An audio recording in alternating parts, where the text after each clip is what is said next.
Salam à tous et je suis très heureux de vous retrouver pour une nouvelle vidéo. Maintenant que nous connaissons le groupe du Maroc, on connaît le nom des équipes que nous allons affronter lors de la phase de poule de cette CAN 2023. Et donc aujourd'hui dans cette vidéo, on va clairement commencer un petit peu à émettre des pronostics vis-à-vis de ce groupe-là. Et surtout, on va bien analyser ce groupe F équipe par équipe. Juste avant qu'on commence avec cette vidéo, si ce n'est pas fait, je t'invite à t'abonner, à liker et à commenter cette vidéo. Et un très grand merci à l'ensemble des personnes qui feront ça, donc abonnez-vous, c'est très important. Pour commencer, dans ce groupe F, on va s'intéresser au Maroc qui est le principal favori pour finir premier de ce groupe-là. Et c'est clairement pas pour rien. Les Marocains ont arraché un statut de demi-finaliste lors de la dernière Coupe du Monde. Et le Maroc est le premier pays africain à avoir atteint les demi-finales lors d'une Coupe du Monde. Donc rien que ça, c'est vraiment un argument de taille. Après, là, on parle pas vraiment de football africain. Et justement, quand on s'y intéresse au niveau des Coupes d'Afrique, avec le Maroc, c'est pas forcément un bilan qui est extraordinaire. On a seulement une édition qui a été remportée par le Maroc et ça commence à remonter, on va pas se mentir. Et à part ça, on a eu des parcours qui sont assez décevants dans l'ensemble avec beaucoup d'éliminations en quart de finale et en huitième de finale. Il y a eu cette grosse déception lors de la CAN 2019 avec une élimination face au Bénin lors d'un match piège. Il y a eu cette élimination en 2022 face à l'Égypte où le Maroc avait ouvert le score dans le match, mais après c'était clairement endormi. Et il y a eu également une autre élimination en 2017 face à l'Égypte où le Maroc avait dominé le match durant son entièreté. Malgré ça, les Égyptiens se sont imposés sur le score de 1-0. Donc on remarque clairement concernant le Maroc, sur les dernières éditions des Coupes d'Afrique et des Nations, le bilan n'est vraiment pas fou. Et clairement, lorsqu'on voit le nombre de bons joueurs et la qualité qu'il y a pu avoir au niveau des effectifs du Maroc durant les dernières Coupes d'Afrique, c'est clairement dommage parce que c'est une équipe qui aurait pu aller chercher le trophée comme l'a fait l'Algérie en 2019 ou comme l'a fait le Sénégal en 2022. Et franchement, on ne comprend pas pourquoi, avec autant de bons joueurs, le Maroc ne parvient pas à décrocher une Coupe d'Afrique. Et c'est pour ça qu'il y aura vraiment un gros challenge qui sera imposé aux joueurs et à Walid Regragui pour aller réellement chercher la Coupe. Mais avant cette Coupe, justement, il y a la phase de poule. Et pour cette phase de poule, le Maroc est tombé avec la RDC, la Tanzanie et la Zambie. C'est un groupe qui est plus qu'abordable, surtout que lorsqu'on regarde les dernières éditions des Coupes d'Afrique des Nations, le Maroc a toujours pratiquement fini en tête de son groupe, donc ce qui montre à quel point on sait se gérer lors des phases de poule. Donc logiquement, il n'y a pas de problème à ce niveau-là. Le Maroc devrait finir premier de ce groupe-là. Et concernant les qualifications pour cette CAN 2023, le Maroc a plutôt bien géré ses qualifications. On a seulement une seule défaite face à l'Afrique du Sud sur le score de 2-1 à l'extérieur. Mais à part ça, on n'a pas joué énormément de matchs. Il y a eu également une équipe qui a dû être retirée, qui est tout simplement le Zimbabwe.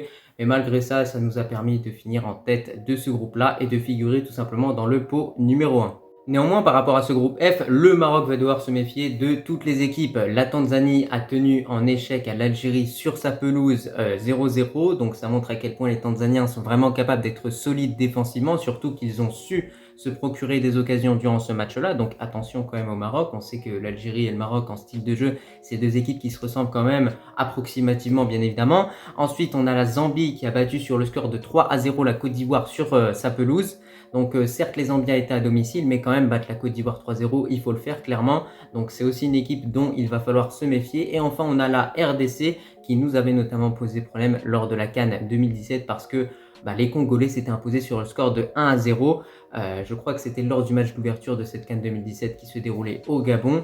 Et le Maroc n'était pas parvenu à égaliser durant ce match-là, avait tapé sur tous les poteaux, avait eu plein d'occasions, on n'avait pas réussi à marquer. Donc voilà, on a vraiment que des équipes qui sont solides défensivement et surtout des équipes qui vont clairement opérer en contre avec des joueurs de vitesse parce qu'on sait que les joueurs tanzaniens vont très vite. Même chose pour les joueurs congolais avec notamment Cédric Bakambu. On a également la Zambie avec tout simplement Patson Daka, l'ancien joueur de Leicester. Enfin, je ne sais plus s'il joue encore là-bas.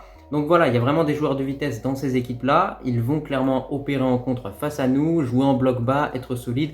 Et donc forcément, il faudra montrer beaucoup d'efficacité offensivement avec une bonne finition pour marquer un maximum de buts et essayer derrière de verrouiller, bien évidemment, avec un bon bloc aussi. Mais je pense que lorsqu'on voit les adversaires que le Maroc va affronter dans ce groupe F, il faudrait mieux essayer de jouer en 4-2-3-1 pour réellement avoir un apport offensif supplémentaire. Contrairement à jouer plutôt dans un 4-3-3 où tu aurais Amala qui serait un peu plus là pour apporter de la solidité au milieu de terrain. Là en revanche on aura besoin d'un peu plus d'éléments offensifs pour tout simplement perturber toutes ces équipes défensivement et leur mettre un but. Et donc c'est pour ça que moi, en tout cas, je partirais sur un 4-2-3-1 pour apporter un joueur en plus offensivement. Ça peut être Amin Harit, ça peut être Ziyech en tant que milieu offensif et Amin Adli à droite et à gauche Abdé. Donc voilà, il y a plein d'options à explorer, mais quoi qu'il arrive, le Maroc doit se montrer efficace offensivement. On continue maintenant avec la RDC qui est clairement une équipe à ne pas sous-estimer pour le Maroc au niveau de cette phase de poule de la CAN 2023. Croyez-moi, les Congolais vont vraiment être revanchards parce que n'oublions pas que pour les qualifications à cette Coupe du Monde 2022, on a affronté le Congo justement en double confrontation aller-retour. Match aller du côté de Kinshasa, match retour du côté de Casablanca. Lors du match aller, on a eu un score de 1-1. C'était un match qui était très compliqué pour les deux équipes, mais le Congo aurait pu franchement s'imposer au match aller. Et lors du match retour, avec une ambiance de feu à Casablanca, au stade Mohamed V, le Maroc s'est imposé sur le score de 4-1 et a clairement montré qu'on était tout simplement au-dessus de cette équipe congolaise. Mais attention justement, ils vont être revanchards, ils vont vouloir obtenir leur vengeance et c'est pour ça qu'il va falloir s'en méfier de cette équipe de la RDC. Alors je ne sais pas si notre premier match sera contre cette équipe-là, mais en tout cas c'est un match qui sera déterminant dans cette phase de poule, donc il faudra s'imposer en tant que Marocain. Mais voilà, ça reste quand même une très belle équipe, la RDC, qui n'a pas bien commencé au début sa campagne de qualification pour la CAN 2023 avec une défaite sur le score de 1-0 face au Gabon, mais qui derrière s'est rattrapé avec de très belles prestations, 1-3-0 face à la Mauritanie, plusieurs victoires, sachant que dans leur groupe, il y avait la Mauritanie, il y avait le Gabon, il y avait le Soudan, et malgré ça, ils ont quand même fini à la première place avec 12 points au total, donc clairement félicitations, c'est quand même assez incroyable. Et voilà, il faut qu'ils continuent ainsi les Congolais. On voit surtout avec la RDC qu'on a une équipe qui est vraiment en plein renouveau avec un nouvel entraîneur, etc. Des nouveaux joueurs très intéressants. Donc voilà, hâte de suivre cette équipe durant la CAN en espérant en tant que Marocain qu'on s'imposera contre le Congo encore une fois, Inch'Allah. Mais voilà, en tout cas par rapport à la RDC, dans ce groupe-là, je les vois finir à la deuxième place devant la Zambie. Et justement maintenant, on va directement s'intéresser à la Zambie qui a réussi à se qualifier à cette CAN 2023. Alors les Zambiens ont quand même sorti des performances sacrément impressionnantes avec cette victoire sur le score de 3-0 face à la Côte d'Ivoire. Et donc c'est une équipe dont il va falloir clairement se méfier. Il possède plusieurs joueurs talentueux comme Patson Daka, j'en parlais précédemment. C'est un joueur qui est très rapide, un très bon buteur de qualité. Qui peut mettre vraiment plusieurs buts durant un seul match, qui est capable de te claquer un triplé ou un doublé. J'espère qu'il ne sera pas en forme contre le Maroc.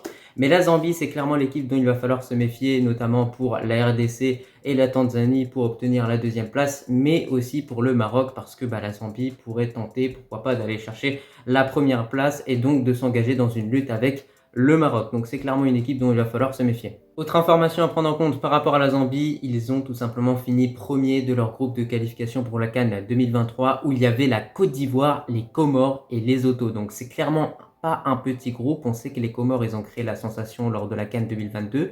Malgré ça, la Zambie, ils sont arrivés dans ce groupe-là et ils ont fini premier. C'est quand même assez fou. Donc c'est vraiment une équipe dont il va falloir se méfier. Oui, je me répète, mais voilà, on va devoir vraiment jouer de façon sérieuse face à cette équipe-là, être bien discipliné pour au final s'imposer. Mais par rapport à ce groupe F, honnêtement, la Zambie, je la vois finir à la troisième place. Troisième place, voilà. Après, il y aura une lutte entre la Tanzanie et la Zambie, peut-être pour cette troisième place-là, justement.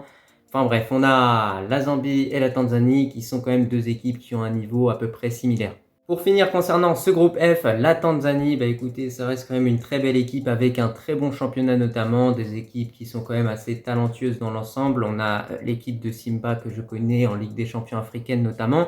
Mais je pense que les Tanzaniens finiront dernier de ce groupe-là parce que quand on voit la Zambie, la RDC, le Maroc, ça paraît compliqué de voir cette équipe tanzanienne tout simplement s'imposer face à la Zambie ou bien la RDC pour finir deuxième de ce groupe-là. Après, c'est pas impossible, voilà, encore une fois. Il y a des équipes peut-être qu'on est en train de sous-estimer actuellement qui vont, avec le temps, effectuer une bonne préparation et vont réaliser une bonne phase de poule. Donc voilà, peut-être que la Tanzanie va nous surprendre. Mais quoi qu'il arrive, à l'heure actuelle, en tout cas, moi, je vois la Tanzanie finir à la dernière place de ce groupe-là. Après, il y aura une vraie lutte entre la Zambie et la Tanzanie pour finir troisième.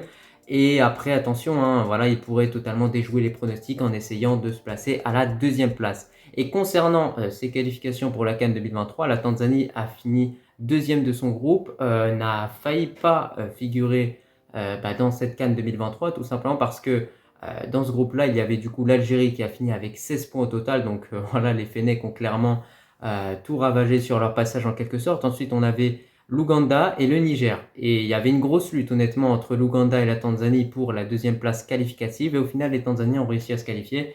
Donc voilà, rien d'autre à dire par rapport à cette équipe-là. Moi, je pense qu'ils finiront à la 4e place de ce groupe-là. Donc pour finir avec cette vidéo, comme je vous ai dit concernant ce groupe F, je vois le Maroc finir en tête de ce groupe-là. En deuxième, la RDC. En troisième, on va avoir la Zambie. Et pour finir, la Tanzanie. En tout cas, c'était un petit peu tout pour cette vidéo. N'hésite pas à me dire en commentaire un petit peu ce que tu en penses de ce groupe F. N'hésite pas également à me donner tout simplement ton classement. J'espère que cette vidéo t'a plu. Et moi, je te remercie si tu l'as regardée dans son entièreté. Et je te dis tout simplement à la prochaine.